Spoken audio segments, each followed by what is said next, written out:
warahmatullahi wabarakatuh. Alhamdulillah, alhamdulillah, lahun ni'matu wa lahul fadlu wa lahut thana'ul hasan.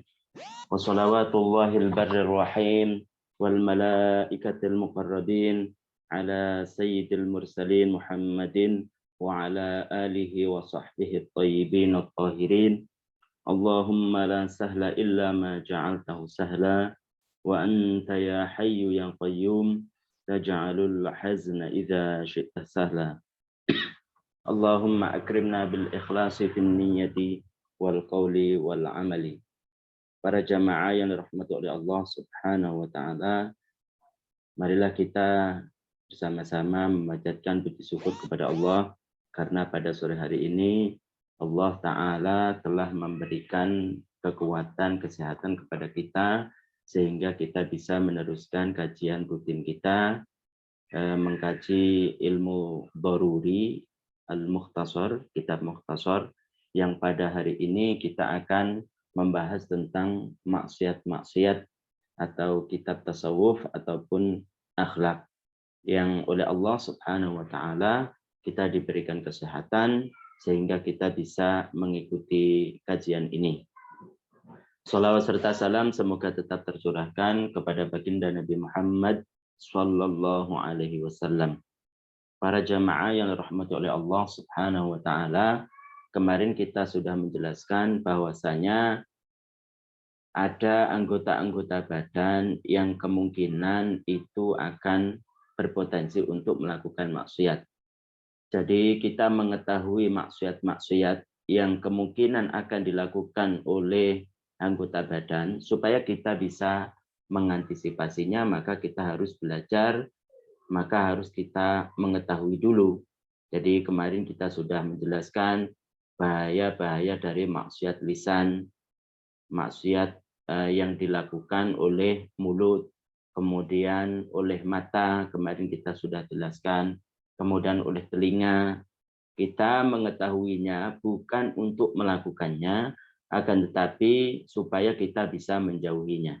Sekali lagi, kita tidak akan bisa melakukan sesuatu secara total kalau kita tidak mengetahui. Kita tidak bisa menjauhi sesuatu secara total kalau kita tidak mengetahui. Jangan-jangan sesuatu yang kita anggap harus dijauhi dalam syariat, dalam agama, dalam ilmu agama yang benar, itu harus dilakukan. Begitu juga sebaliknya, kita anggap bahwasanya itu harus dilakukan, tapi dalam agama itu harus dijauhi. Maka solusi yang harus kita terapkan itu adalah belajar ilmu agama. Kita sudah sampai pada bab maksiat yang kemungkinan dilakukan oleh tangan. Di sini dijelaskan, muallif mengatakan, di antara maksiat-maksiat kedua tangan itu adalah tadfif. Apa itu tadfif? Mengurangi takaran. Jadi termasuk dari maksiat tangan itu adalah mengurangi takaran. Kita udah tahu ya, bagaimana banyak sekali orang-orang terutama yang jual beli. Jadi ketika dia itu menakar untuk orang lain, itu dikurangin. Jadi seharusnya 1 liter penuh, kemudian apa? Dikasih kayak semacam kayu. Kayu untuk apa? Menyingkirkan atau mengurangi kelebihan. Tapi di situ kayunya dikasih kayak benjolan. Sehingga apa? Enggak kelihatan bahwasanya itu kurang 1 liter. Itu seperti itu. Banyak takaran. Kemudian timbangan. Timbangan, kalau timbangan sudah kita tahu bersama kan, biasanya orang-orang yang jual beli itu tahu bagaimana cara orang yang jual beli yang curang, tidak didasari dengan ilmu agama dan tidak takut kepada Allah Subhanahu wa taala, tahu bagaimana cara mengurangi timbangan. Jadi kelihatannya sama timbangannya, akan tetapi kenyataannya berbeda. Entah itu yang ditimbang itu beras, entah itu yang ditimbang itu makanan-makanan lainnya. Intinya orang tersebut itu mengurangi timbangan. Maka itu namanya tatfif. Tatfif itu adalah dosa besar. Dalam firman-Nya Allah Subhanahu wa taala berfirman, "Fawailul lil mutaffifin alladzina idza talu 'alan nasi yastawfun wa idza kaluhum aw wazanuhum yukhsirun." Fawailun lil mutaffifin. Fawailun lil mutaffifin. Jadi celaka bagi orang yang mutaffifin. Alladzina idzaktalu 'alan nasi yastawfun. Ketika dia ingin membeli, meminta dari orang lain, maka dia ingin hak-haknya dipenuhi semua. Wa idza kaluhum aw wazanuhum yukhsirun. Akan tetapi kalau dia itu menakar untuk orang lain atau menimbang untuk orang lain, maka apa? Mengurangi. Fawailun. Maka diancam oleh Allah Subhanahu wa taala dengan wail. Artinya ini adalah dosa besar. Ini adalah dosa besar. Jadi itu diancam oleh Allah Subhanahu wa taala dalam firman-Nya tersebut. Tidak boleh mengurangi timbangan ataupun mengurangi takaran. Dan ukuran dengan hasta, begitu juga dengan ukuran dengan hasta. Biasanya penjual kain biasanya kan gitu, begini. Jadi begini. Tapi apa yang ia lakukan seharusnya dia itu lurus begini, agak bengkok begini. Cepat begitu.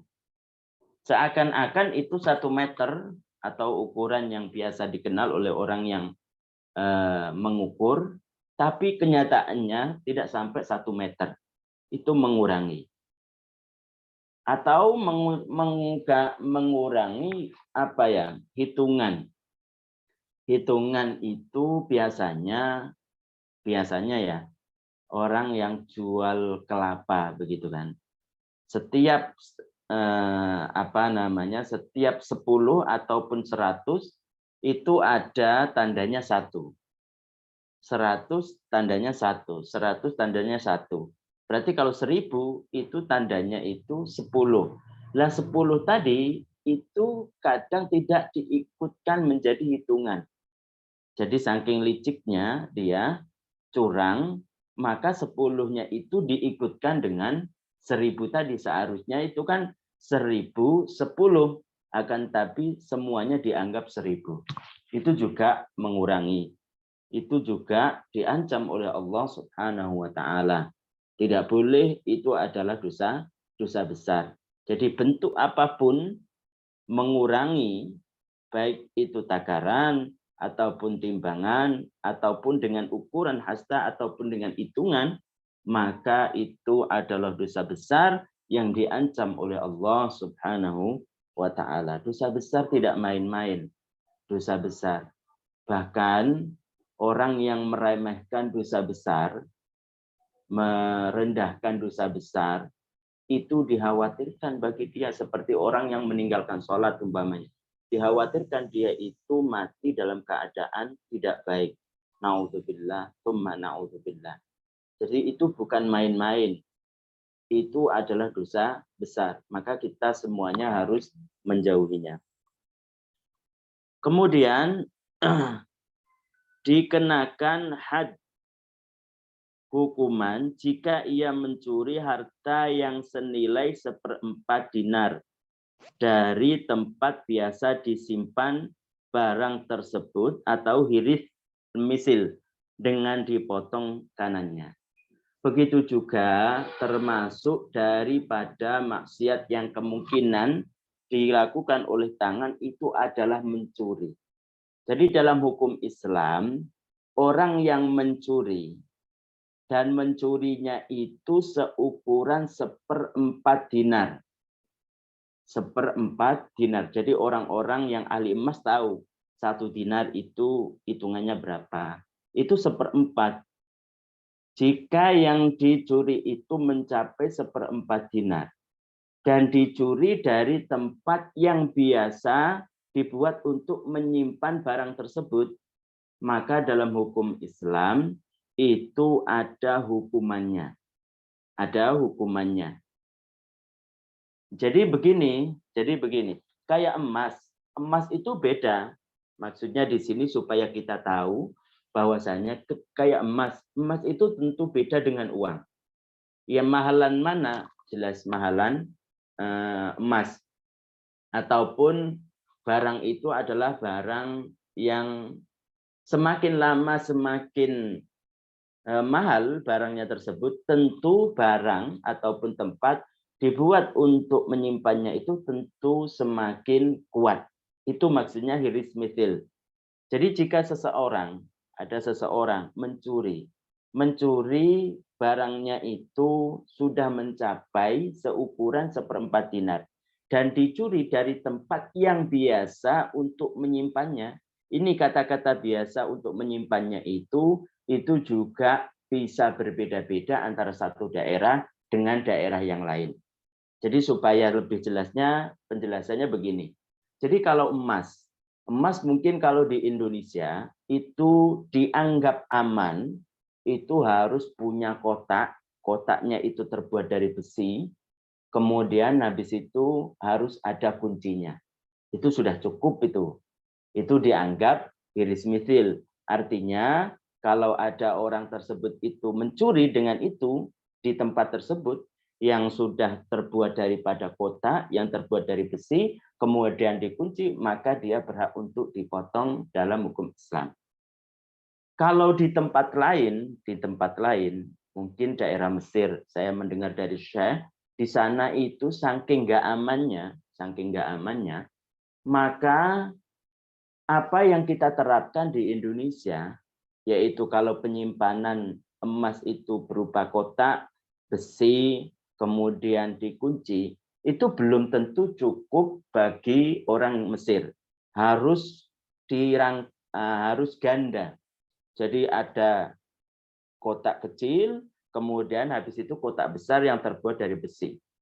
Kenapa? Karena di sana itu mudah untuk dicuri.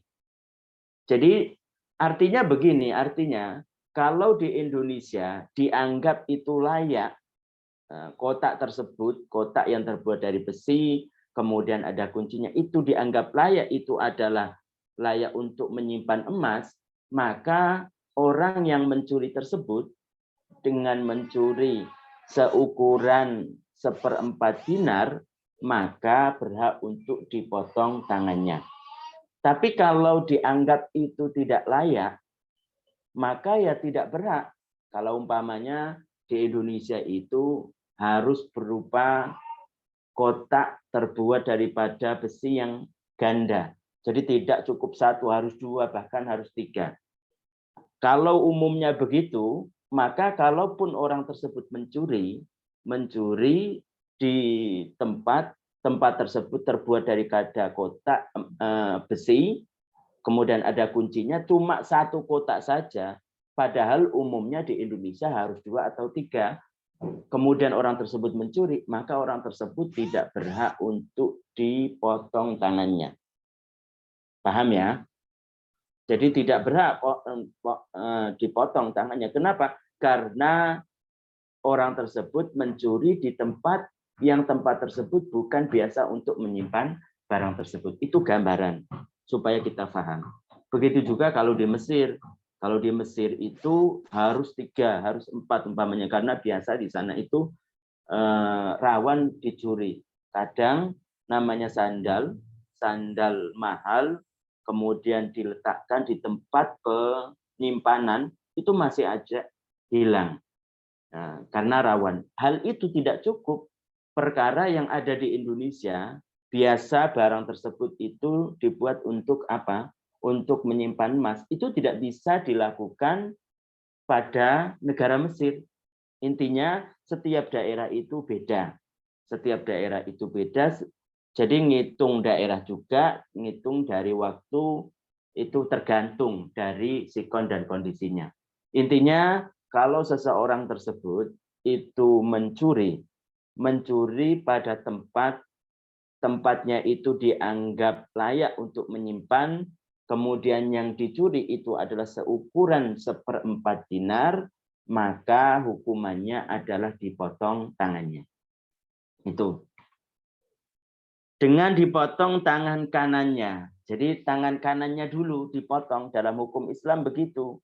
Supaya apa? Supaya di akhirat nanti itu tidak ada hukuman karena dia mencuri. Kenapa? Karena al-hududu kaffaratun, kata Nabi SAW.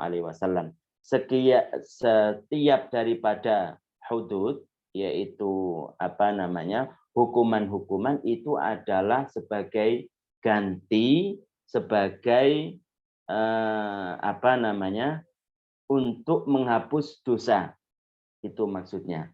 Jadi kalau orang tersebut itu sudah terkena hukuman di dunia, maka di akhirat nanti itu tidak akan terhukumkan ataupun tidak akan mendapatkan hukuman karena dia mencuri ketika di dunia. Tapi perlu diketahui para jamaah sekalian, orang yang seperti ini itu harus tahu dalam masalah hukum fikih. Jadi kayak seperti umpamanya menghukum memotong tangan. Memotong tangan itu dalam Islam itu harus tahu. Jadi caranya itu apa? Caranya nanti antara tulang sini, tulang daripada tangan bagian bawah dengan ini telapak tangan, itu kan ada tulang yang menyambung.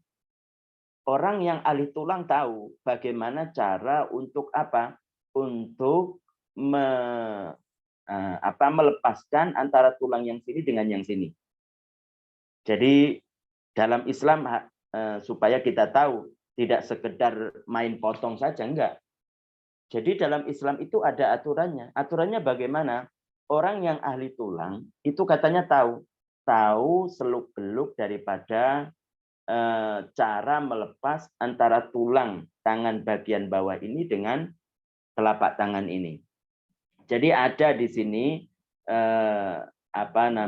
sendi-sendi yang bisa dilepas. Kalau untuk dipotong katanya dalam Islam itu, kalau mau dipotong itu harus dilepas dulu. Harus dilepas dulu antara tulang yang sini dengan tulang yang sini. Jadi ahli tulang tahu kalau sudah dilepaskan, sudah bisa, tinggal daging, baru nanti langsung dipotong. Itu hukum dalam Islam begitu. Kalau sudah dipotong, kan itu nanti kan ada darah itu. Ada darah, supaya tidak mati kehabisan daripada darah, maka dalam Islam itu dicelupkan atau diletakkan di minyak yang mendidih. Supaya Supaya menutup. Itu dalam hukum Islam begitu, harus tahu. Tidak main potong saja. Kenapa? Karena nanti kalau dia main potong, kena tulangnya, maka yang memotong itu nanti ada hukuman tersendiri. Ada kisosnya. Ada kisos. Itu dalam Islam begitu. Jadi caranya memotongnya itu orang yang ahli dalam masalah tulang itu tahu. Antara tulang ini dengan tulang ini ada sendi-sendinya di sini yang bisa dilepaskan antara tulang ini dan tulang sini. Kalau sudah lepas, tinggal kulitnya, maka langsung dipotong dengan sekalian. Kalau sudah dipotong, nanti supaya darahnya itu tidak mengalir, kehabisan darah, nanti dicelupkan, diletakkan di minyak yang mendidih supaya tertutup itu dalam Islam. Maka nanti kalau orang tersebut itu sudah digitukan di dunia, maka di akhirat tidak akan ada dosa, tidak akan ada ancaman karena dia mencuri tersebut. Itu. Kemudian yang berikutnya, kalau dia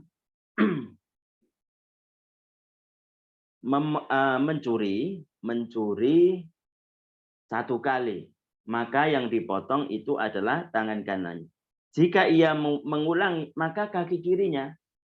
Dia mengulangi 2 kali. Maka kaki kirinya. Begitu juga sama kaki kiri. Kaki kiri jadi nanti apa? Telapak kaki itu dengan kakinya itu juga harus dilepaskan. Tulang-tulangnya juga harus dilepaskan sehingga tinggal kulitnya. Kalau sudah tinggal kulitnya baru dipotong. Itu. Kemudian dimasukkan ke minyak yang mendidih. Supaya apa? Supaya darahnya itu tidak mengalir terus. Supaya tidak kehabisan darah. Itu dalam Islam. Jadi begitu hukum dalam Islam itu begitu. Sehingga nanti di akhirat nanti itu tidak ada hukuman bagi dia karena mencuri itu. Kemudian yang berikutnya adalah kalau dia mengulangi lagi. Tadi tangan kanan, mencuri pertama tangan kanan. Mencuri yang kedua kaki kiri. Mencuri yang ketiga itu adalah tangan kiri. Tangan kiri. Mencuri yang keempat maka nanti kaki yang kanan. Jadi diselang, itu pertama itu adalah tangan kanan, kemudian kaki kiri, kemudian tangan yang kiri, kemudian kaki yang kanan. Kalau dia sudah 4 kali umpamanya, sudah 4 kali sudah nggak ada tangannya, tempat untuk dia mengambil sesuatu. Na'udzubillah, semoga kita dan anak-anak kita semuanya dijauhkan dari hal tersebut. Semua orang-orang yang kita cintai semoga dijauhkan dari hal tersebut.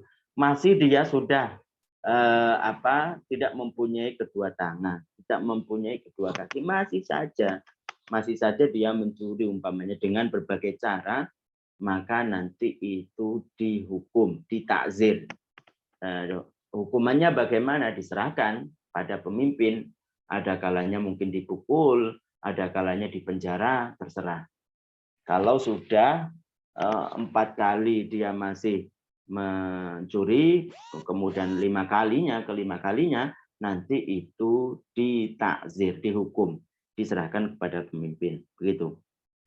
Kemudian yang berikutnya adalah an-nahb, yaitu mengambil harta orang lain secara terang-terangan. Jadi kayak merampok begitu ya, atau merampok terang-terangan, mengambil hak orang lain, termasuk daripada maksiat tangan itu adalah an-nahb, yaitu mengambil harta orang lain secara terang-terangan. Secara terang-terangan. Itu juga maksiat. Kemudian juga merampas ataupun ghasab. Ghasab itu menguasai hak orang lain dengan secara zalim. Menguasai hak orang lain secara zalim. Kayak seperti biasanya itu mengandalkan kekuatan kalau ghasab itu. Biasanya itu dilakukan oleh orang-orang yang mempunyai kekuasaan. Umpamanya kepala desa. Kepala desa itu kan punya kuasa atas rakyat-rakyat yang ada di desanya. Kemudian ada salah satu masyarakat tersebut itu tidak mampu untuk membayar apa gitu. Kemudian diambil tanahnya secara paksa. Maka itu namanya ghasab. Namanya itu ghasab. Maka itu termasuk dosa, bahkan dosa besar. Kemudian juga termasuk maksiat tangan itu adalah memungut pajak. Nah, dalam Islam itu tidak ada yang namanya pajak aslinya. Dalam Islam itu pajak itu enggak ada. Lalu bagaimana untuk pembangunan itu? Bagaimana caranya? Kalau dalam Islam itu seorang pemimpin katanya itu berhak untuk mengambil kekayaan orang-orang yang mempunyai kekayaan 7 turunan. Sehingga meninggalkan kekayaan hanya dibuat untuk setahun. Dalam Islam itu aslinya begitu. Supaya apa? Semua rata. Kalau tidak begitu kan yang miskin semakin miskin, yang kaya semakin kaya kan gitu. Jadi dalam Islam itu tidak ada istilah pajak. Lah bagaimana untuk pembangunan? Untuk pembangunan itu kalau dulu diambil dari Baitul Mal. Baitul Mal itu gimana? Seorang pemimpin biasanya itu tahu cara mengumpulkan harta yang disimpan di Baitul Mal. Salah satunya adalah pemimpin itu berhak boleh untuk mengambil orang yang sangat kaya sehingga kayanya itu sampai 7 turunan. Diambil semuanya, ditinggalkan hanya dibuat untuk 1 tahun saja. Disisakan kekayaannya hanya buat untuk setahun. Kalau biasanya dibuat untuk 7 turunan, untuk 100 tahun biasanya, itu hanya dibuat untuk 1 tahun saja. Itu kalau dalam Islam.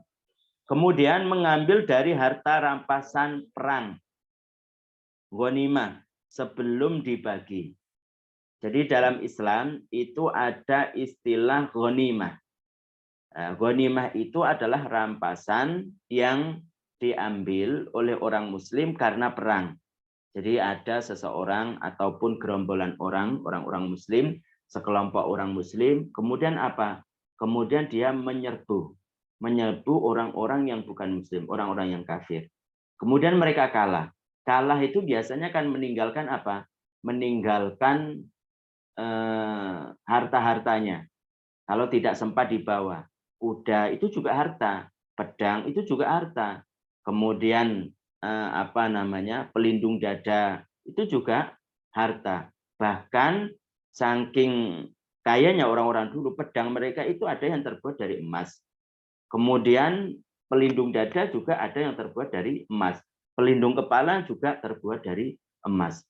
Orang yang ketika ikut perang, umpamanya, dia kan ada bagian dalam Islam. Kemudian setelah dia itu menguasai orang-orang kafir, artinya orang kafir sudah kalah, kemudian banyak sekali harta-harta yang ditinggalkan. Dia mengambil dulu sebelum dibagi oleh orang yang berhak membagi. Maka ini juga dosa.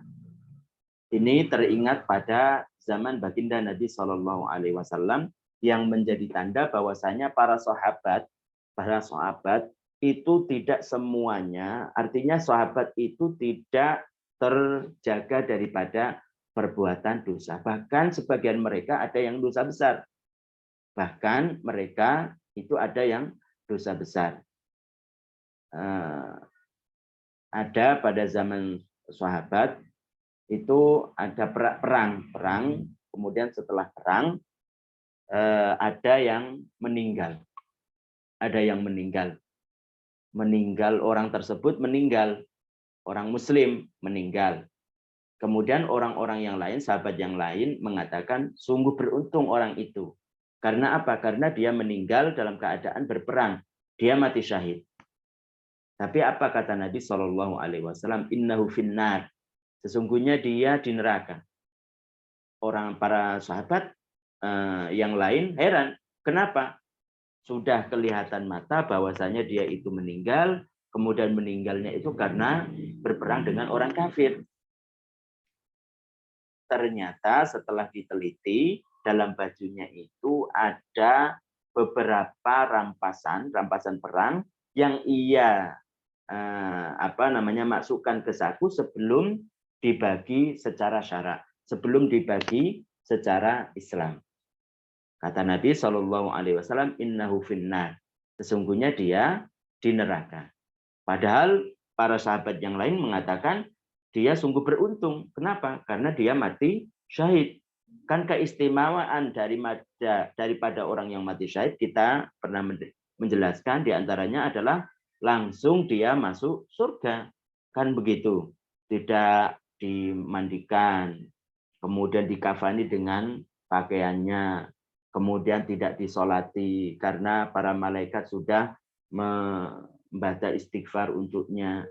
Kemudian ketika meninggal di kuburannya, jasadnya tidak akan termakan oleh tanah. Kan gitu orang-orang yang mati syahid. Itu keistimewaannya kan begitu. Tapi apa kata Nabi Shallallahu Alaihi Wasallam? Sesungguhnya dia dalam neraka.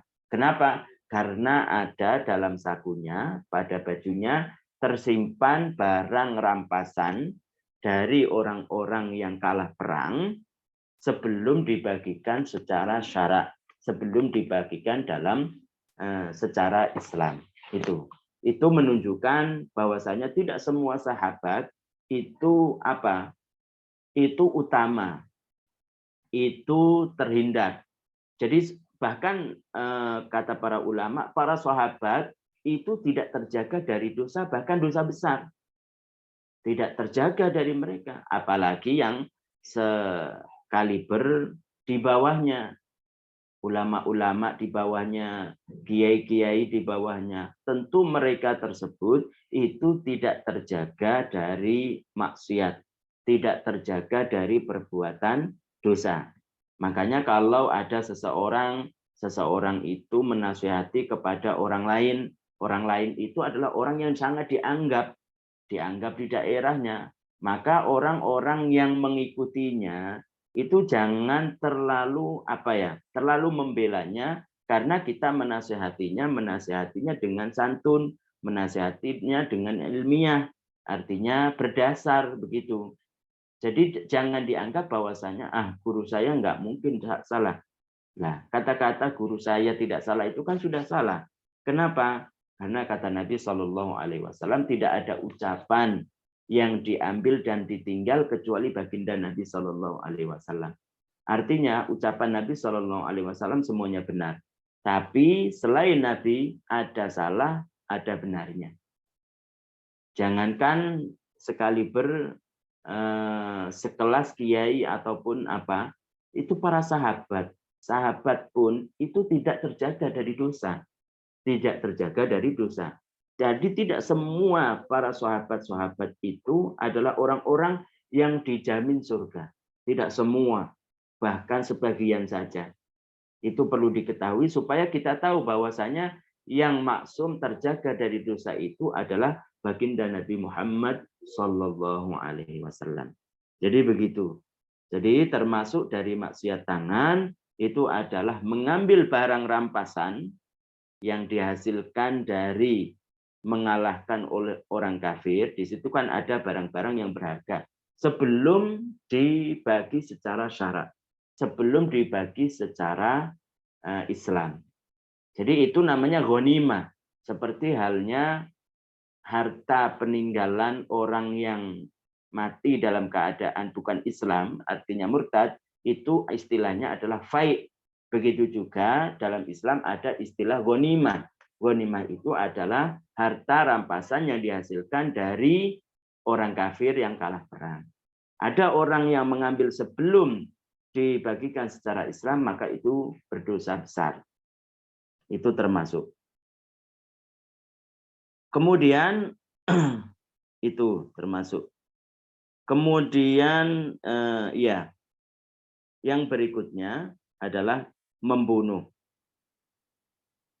Yang berikutnya adalah membunuh, termasuk daripada maksiat tangan itu adalah membunuh. Membunuh ada kafarohnya secara mutlak. Artinya membunuh itu ada beberapa kategori. Ada yang membunuh sengaja, ada yang membunuh tidak sengaja, ada yang serupa sengaja. Ketiga-tiganya semuanya akan ada kafarah, ada hukumannya, ada dendanya. Apa itu dendanya? Dendanya itu adalah memerdekakan budak yang muslim dan sehat. Memerdekakan budak yang muslim dan sehat jika ia mampu. Jika ia mampu. Jadi tidak akan gugur, tidak akan hilang kafarohnya ini. Karena apa? Karena diampuni oleh ahli waris. Ada seseorang itu membunuh orang lain, maka dia akan mendapatkan kafarah, dia akan mendapatkan hukuman, dia akan mendapatkan denda. Dendanya apa? Dendanya yang pertama adalah memerdekakan budak yang muslim dan sehat.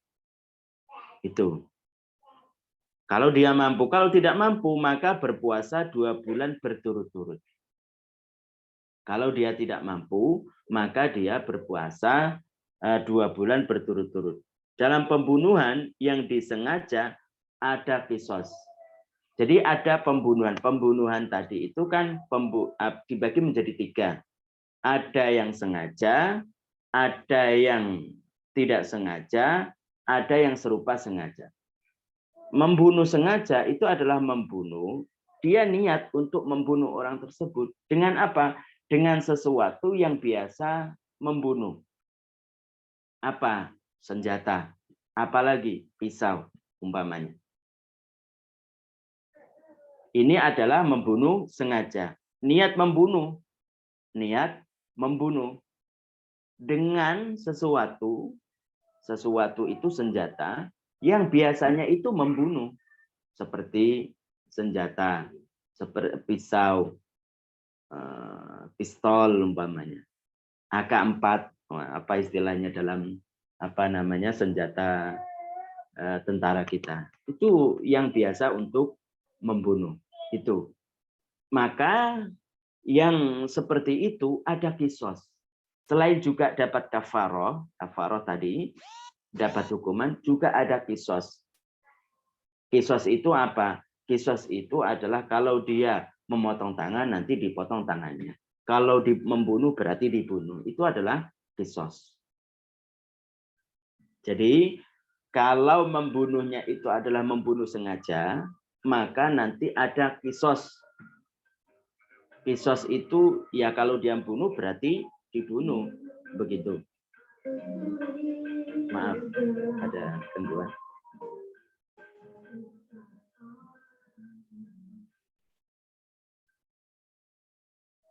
Kecuali jika ahli waris korban memaafkan dengan ketentuan denda diat atau secara cuma-cuma gratis. Lah, tadi kan dijelaskan bahwasanya kalau membunuh itu adalah kategori sengaja, apa sengaja itu? Niat membunuh. Dengan apa? Dengan sesuatu ataupun senjata yang biasa membunuh. Maka selain juga dia mendapatkan kafaroh, karena itu mutlak. Arti mutlak apa? Baik yang bunuh sengaja atau tidak sengaja atau serupa sengaja, maka semuanya akan mendapatkan kafaroh. Pertama apa kafarohnya, dendanya? Yaitu memerdekakan hamba yang sehat, muslim yang sehat. Kalau mampu, kalau tidak mampu, maka dia berpuasa 2 bulan berturut-turut. Hal ini tidak akan gugur, tidak akan terhapus karena mendapatkan ampunan dari ahli waris. Enggak, karena ini hak Allah Subhanahu wa taala, hak Islam. Tapi kalau kisos, tadi kan kalau dia membunuh sengaja, dia akan mendapatkan kisos. Kalau umpamanya dia membunuh, berarti akan dibunuh. Tapi kalau diampuni, dimaafkan oleh ahli waris, lah nggak usah kita bunuh, suruh bayar saja. Maka dia akan mendapatkan kafaroh karena itu wajib, karena itu hak Allah Subhanahu wa taala yang ditujukan kepada, maksudnya kewajiban yang diwajibkan oleh Allah Subhanahu wa taala kepada kita, begitu. Maksudnya hak Allah itu apa artinya? Hak Islam artinya Allah mewajibkan kepada kita untuk membayar. Tidak boleh tidak membayar. Itu maksudnya. Tidak akan gugur hal itu. Tapi kalau kisos, hak adami, yaitu hak manusia yang berhubungan dengan manusia, maka itu bisa dimaafkan tergantung daripada ahli waris. Kalau ahli warisnya mengatakan ya udah didenda saja, didenda berarti wajib untuk membayar denda. Ya udah nggak usah denda, udah dimaafkan gratis, maka tidak akan mendapatkan apa-apa. Artinya tidak ada kewajiban bagi orang yang membunuh itu. Tidak ada kewajiban untuk kisos ataupun bayar denda yang berhubungan dengan manusia. Tapi kafarohnya tetap itu maksudnya. Paham ya? Itu. Dalam pembunuhan yang tersalah dan semacamnya ada denda diatnya. Pembunuhan bersalah. Jadi ada yang membunuh salah, khotok. Apa? Dia tidak ingin membunuh dengan sesuatu yang biasa membunuh. Dia tidak ingin membunuh. Dia tidak ingin membunuh. Jadi dia umpamanya lagi menembak burung, terkena orang. Menembak burung, terkena orang. Maka nanti ini adalah membunuh, dikategorikan bersalah. Ada diatnya. Mungkin untuk pertemuan hari ini cukup sekian ya. Mungkin untuk pertanyaan bisa disimpan untuk pertemuan berikutnya karena saya mendadak ada acara. Kurang lebihnya mohon maaf. Nanti kalau tidak paham nanti bisa dilanjutkan pada sesi berikutnya. Saya akhiri. Wassalamualaikum warahmatullahi wabarakatuh. Kita baca tahlil sekali, sholawat sekali, istighfar sekali. La ilaha illallah. Allahumma sholli ala Muhammad. Rabbighfirli wa liwalidayya wa lil mu'minina wal mu'minat. Barakallahu fikum.